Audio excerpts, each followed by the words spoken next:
India ने deal की है ताइवान की कंपनी फॉक्सकॉन के साथ, जो कि प्रोजेक्ट लेकर आ रहे हैं इंडिया में सेमीकंडक्टर चिप्स का। अब गुजरात जो कि इंडिया का एरिया है, वहां पर सेमीकंडक्टर चिप्स के हवाले से इंडस्ट्री लगने जा रही है। ये बहुत बड़ी अचीवमेंट है। खबर एजेंसी है रॉयटर्स। उसके मुताबिक जो बाइडेन इंतजामिया ने अमेरिकी कंपनियों को चीन को चिप बनाने का सामान देने से साफ इनकार कर दिया है। ताइवान के बाद हिंदुस्तान वो पहला मुल्क है जो सेमीकंडक्टर चिप की फैक्ट्री लगाने जा रहा है। हमारी इकोनॉमी नियर कोलैप्स है, ये डिफॉल्ट हम कर गए हैं। इंडिया को इस बात का बड़ी अच्छी तरह अंदाजा है कि आने वाला वक्त जो है वो टेक्नोलॉजी टेक ओवर का है। अमेरिका की जानिब चीन को मसनूई जहानत के आलात और कंप्यूटर चिप्स पर पाबंदी क्यों लगाई जा रही है? Why should America want to be friendly? जो एक अनपॉपुलर आदमी है, जिसका रेपुटेशन नहीं है, खत्म हो गया है। जैगुआर इंडिया ने खरीदी है, रेंज रोवर इंडिया ने खरीदी है, ठीक है, पाकिस्तान ने क्या खरीदा? डॉलर आपको 250 रुपये के लिए मार्केट में नहीं मिलेगा। ना सिर्फ चाइना को, हम तो बिल्कुल कंपटीशन में नहीं है, लेकिन स्टिल उनका अपर एंड रहेगा रीजन में। आपके लेटर्स ऑफ क्रेडिट खत्म हो गए हैं, कोई देता नहीं है, आपको फौरन पेमेंट चाहते हैं। आखिर वजह क्या है? टेक्नोलॉजी को देखें तो पूरी दुनिया इंडिया को फोकस कर रही है, इंडिया को प्रेफर कर रही है बिजनेस। इंडिया ने डील की है ताइवान की कंपनी फॉक्सकॉन के साथ, जो कि प्रोजेक्ट लेकर आ रहे हैं इंडिया में सेमीकंडक्टर चिप्स का। अब गुजरात जो कि इंडिया का एरिया है, वहां पर सेमीकंडक्टर चिप्स के हवाले से इंडस्ट्री लगने जा रही है। ये बहुत बड़ी अचीवमेंट है, ना सिर्फ गुजरात के लिए बल्कि इंडिया के लिए। आपको बताता चलूं कि जब कोरोना वायरस आया था तो उस दौरान सेमीकंडक्टर चिप्स की बहुत ज़्यादा शॉर्टेज हो चुकी थी पूरी दुनिया में।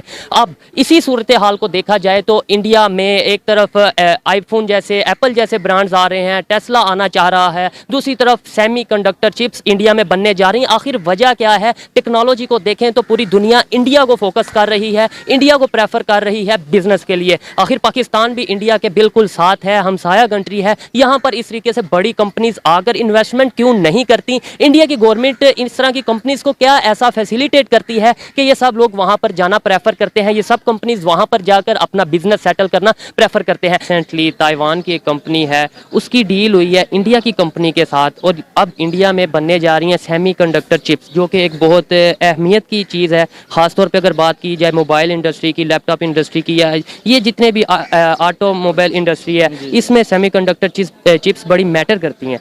अब इंडिया में बनने जा रही हैं, और इसके अंदर ये है कि ये बड़ी बड़ी कंपनीज, अगर आप एप्पल की बात कर लें, अगर आप बात कर लें टेस्ला की बात कर लें, या जितनी भी बड़े बड़े ब्रांड्स हैं, वो इंडिया में जाकर इन्वेस्टमेंट क्यों करते हैं? पाकिस्तान बिल्कुल साथ है, यहाँ क्यों नहीं करते?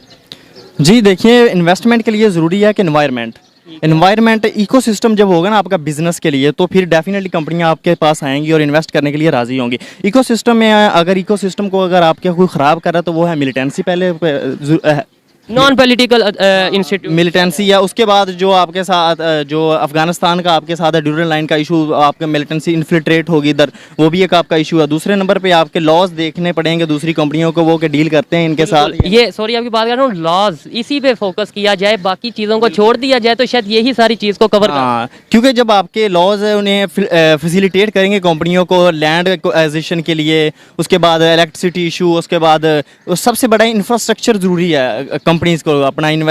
फॉर एग्जांपल अगर कंपनी अपना बिलियंस डॉलर इधर इन्वेस्ट कर रही है, तो आपके तो आए दिन हड़ताल हुई रहती हैं, कभी टीएलपी हड़ताल कर रही है, कभी कोई चीज़ हड़ताल कर रही है, कभी लेबर हड़ताल। हाँ, तो ये चीज़ें डेफिनेटली कंपनियों को। इंडिया में ये सब कुछ नहीं होता। इंडिया में भी है, लेकिन डेफिनेटली अगर उनका कुछ तो है जो उधर हमारे यहाँ क्यों नहीं कर रही? फिर अगर इंडिया में नहीं है तभी कर रही है ना, अगर होता तो शायद वो ना करती। इंडिया ने अगर है भी, लेकिन उनका फिर भी एक लॉ एंड ऑर्डर सिस्टम ठीक है, तो ही इधर कर रही है ना। वो फैसिलिटीज ज़्यादा प्रोवाइड करते हैं, प्रोवाइड कर रही हैं, क्योंकि इन्वेस्टमेंट के लिए फैसिलिटीज लाजमी है। क्योंकि एक बाहर का बंदा कभी भी आपके पास बिलियन इन्वेस्ट नहीं करेगा जब तक आप उसे प्रॉपर इन्वायरमेंट नहीं देंगे। अच्छा, मुझे ये बताएं, जिस तरीके से अभी इंडिया प्रोग्रेस कर रहा है ख़ासतौर पे इंडस्ट्री के हवाले से, और फॉरेन जो इन्वेस्टर हैं इंडिया में आ रहे हैं, आपको नहीं लगता कि एक टाइम पे आएगा कि इंडिया हब बन जाएगा एशिया का बिजनेस के हवाले से? जाहिर है जब आपके पास इन्वेस्टमेंट आएगी, कंपनीज लगेंगी तो हब तो बनेगी। ताइवान के बाद हिंदुस्तान वो पहला मुल्क है जो सेमीकंडक्टर चिप की फैक्ट्री लगाने जा रहा है। इससे पहले हिंदुस्तान में सेमीकंडक्टर की मालियत 2021 में 27 बिलियन थी। सेमीकंडक्टर की फैक्ट्री लगाने से न सिर्फ हिंदुस्तान की इकोनॉमी स्टेबल होगी बल्कि गुजरात में 1 लाख से ज्यादा की मुलाजमतें भी पैदा होगी। ताइवान के बाद हिंदुस्तान वो पहला मुल्क है जो सेमीकंडक्टर चिप की जो फैक्ट्री लगाने जा रहा है। तो इंडिया की इस कामयाबी पर आप क्या कहना चाहेंगे? देखिए, इंडिया को इस बात का बड़ी अच्छी तरह अंदाज़ा है कि आने वाला वक्त जो है वो टेक्नोलॉजी टेक ओवर का है। इकनॉमीज़ जो है वो आपकी टेक्नोलॉजी इनोवेशन पे चलेंगी। तो मुझे लगता है कि उनकी इस चीज़ की बड़ी क्लैरिटी है कि फ्यूचर में वो दुनिया को अगर कम्पीट करना चाहें और दुनिया को लीड करना चाहें, मार्केट को ओवरटेक करना चाहें, तो वो इस टेक्नोलॉजी की फील्ड में वो इन्वेस्ट कर रहे हैं। तो डेफिनेटली उनको बहुत ज़बरदस्त कम्पिटिटिव एज होगा और वो ना सिर्फ चाइना को, जो कि एक फास्टेस्ट ग्रोइंग इकनॉमी है, और उसके साथ साथ जो अपने उसके राइवल नाइबर्स में पाकिस्तान है, हम तो बिल्कुल कंपटीशन में नहीं है, लेकिन स्टिल उनका अपर एंड रहेगा रीजन में टेक्नोलॉजिकल एडवांसमेंट में और इनोवेशन में। हिंदुस्तान हमेशा से, अगर हम पाकिस्तान या इंडिया का कंपैरिजन करें तो पाकिस्तान से तो वो कई साल आगे है टेक्नोलॉजी के लिहाज से। उनके पास हंड्रेड्स ऑफ यूनिकॉर्न स्टार्टअप्स हैं। समझता हूँ ये है मुजाहिद साहब कि हमारी इकोनॉमी नियर कोलैप्स है।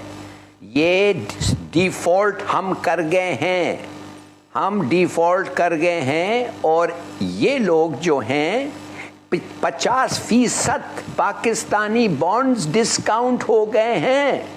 इसका मतलब जो आप किसी से पूछ लें, मतलब है कि कोई हमें पैसे देने के लिए तैयार नहीं होगा।